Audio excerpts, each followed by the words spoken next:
ভারত বনাম বাংলাদেশের দ্বিতীয় টেস্ট খেলা নিয়ে কানপুরে বইছে চরম উত্তেজনা।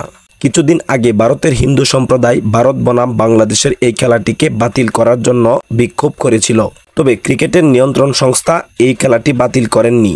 এবার যখন এই খেলাটি মাঠে গড়াতে যাবে তার আগ মুহূর্তেই চরম উত্তেজনা বিরাজ করে কানপুরের এই এলাকা জুড়ে। এই এলাকা যেন এক যুদ্ধক্ষেত্র বলে প্রচার করছে ভারতের গণমাধ্যম কর্মীরা।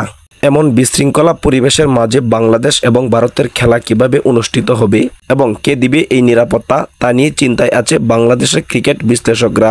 বাংলাদেশ বনাম ভারতের এই খেলার মাঝে কোনো প্রকার অঘটন ঘটবে কিনা তা নিয়েও চিন্তায় আছে ক্রিকেট বিশ্লেষকরা।